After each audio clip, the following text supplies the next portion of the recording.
ए पंडिताइन पंडिताइन अरे केने गइलू हो का कहता अरे देखो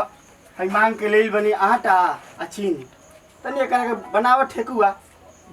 खाई जाओ ठीक बा बना ठीक नु बनावा हम तनी नहा वहा कावत तनी ठीक बनावो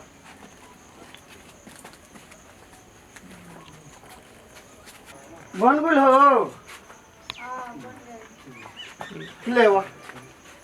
लेवा लेवा लेवा भाई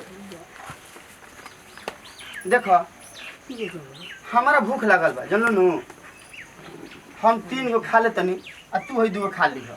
रउआ 3 गो खाए बा हम 2 गो खाए हाँ आपके भूख लगल बा हमके भूख नहीं लगल अरे भूख लागल बा तो हम 3 गो खा ले तनी तू 2 गो खा ली हो ना हम 3 गो खाए हम मांग के लेल बनी तू 3 गो खइबू हम बनैले बनी हमरो मेहनत लगल बा तो मेहनत लगल तू 2 गो खा हाँ ना हम 3 गो खाए 3 गो खइबू हाँ। तो ठीक है बा तब एक काम कर तब एक के इजे ध द आज दूना दिन सुतल जा आ जे पीछे जागी उ 3 गो खाई आ जे आगे जागी उ 2 गो खाई ठीक बा ठीक बा नु ठीक बा ध सुत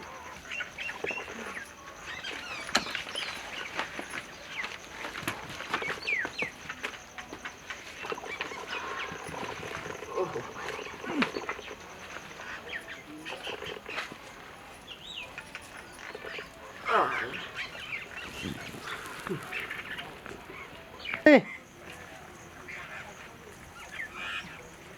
भूख लागल बा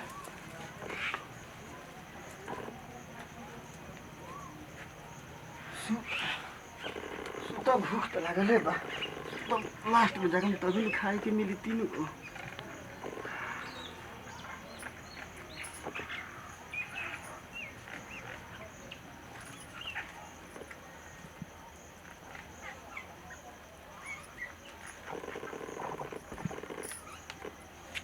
हो पिंटू भाई हाँ बोला अरे काल्हे से पंडित जी के घर हम देखत नहीं बंद बड़ुए कहाँ पंडित जी गोइल वालो की सुतल वालो की का कुछ पते नहीं के चलो देखल कि ना तू अब देखेगा तो हम देखनी है लेकिन बंदे देखनी है अब कैसे दूसरा के केवाड़ी खोलल बा हम तो ये सोचता है कि 2-4 आदमी सलाह करके का हो भैया? बात विचार का कर देखत लोग अरे तार लोग के घर के भीरी पंडित जी वालो की ई लोग के काल्हे से हम देखत नहीं कि केवाड़ी बंद बड़ी अरे भैया कह मत तो हम सवेरे आई नहीं कि ना तो चिटिया तो सिकरी पीटत समाज के हम फेफरी पड़ गई ना खोलल ना कोई खोलला तो हम चल गए घर है तो देखा जा तुर के तुरल जा तन देखा जा अब तो देखो देखो भाई काहे निखन जे खोलत का कुछ चलो भइल चलो बा चलो का? चलो देख लियो चलो बाबा ए बाबा बाबा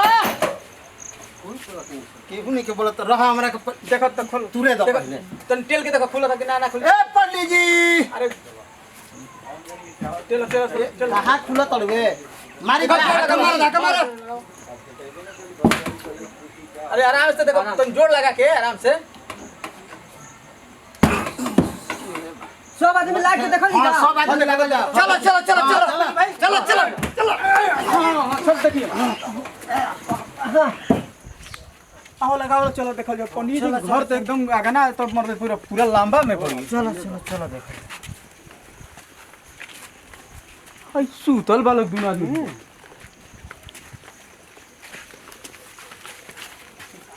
जगाओ ना पिंटू भाई जगाओ था चल बालो बाबा सुन तने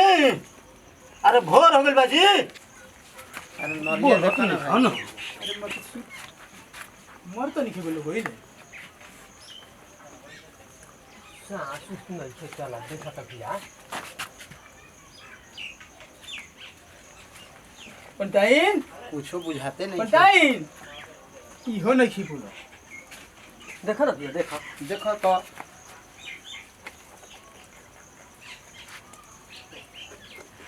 कुछ बुझा ना रुकियो नहीं चलो अब का करे के तो का कहूं पंटाइन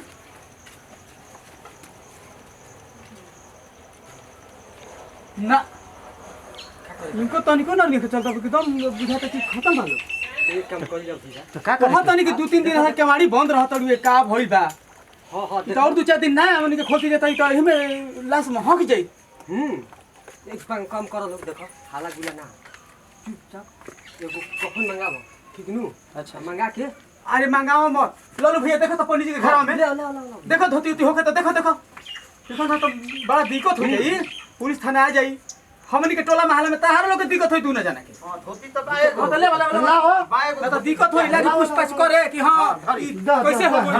तो फिर का करबो धर धर धर जल्दी कपलियो पहले ही पंडित जी के हटावइए पंडित जी के पहले धर जा ऐसे पलट दे हां बाबा जोहर वर तो नानू खालेला वो सब बताबे न कोनी के जल्दी हटावल ओने से हां ई जो एकरा के रह जा भाई एकरा के ऊपर से दब जा हां ठीक है करके दही हां रोक बांध जा ऐसे करा हां हे जे बांध हां हे जे एगो हे जे बांधाला ना उजे पाना ना उजे हां उजे रह जाई के मत बांध बुझा त कि जोहर का त पंडित जी खा गए दोनों आदमी हई देख लो ये लोग के मौत एके साथ दोनों आदमी के मौत हो गई चाहे भगवान बताओ अब बाल बच्चा रहेला तब न देखभाल करेला हां अब तो पंडित जी के ना होती जत लाश हे जे हट जाईते हां छोड़ दो जे छोड़ दो हो गई हां क्या कर ले चले के रह ये बांध दाम चल चल चलो ले उठा हां भाई अरे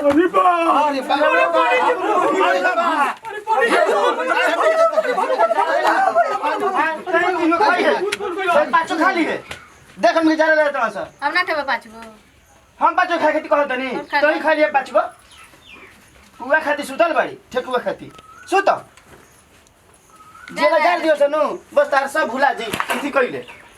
जाए देखो हम जा जाई क्या पाँच गो खवाइए बाप कहो नहीं नमस्कार प्रणाम ज़्यादा लालच ना करे के चाहिए लालच केला के परिणाम देखनी है जा कि का परिणाम मिलल है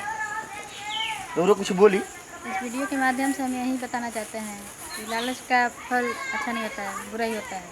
हमारे इस वीडियो को लाइक करें शेयर करें सब्सक्राइब करें और बेल आइकन को दबाना। हमारे इस चैनल का नाम है महाकाल म्यूजिक कॉमेडी।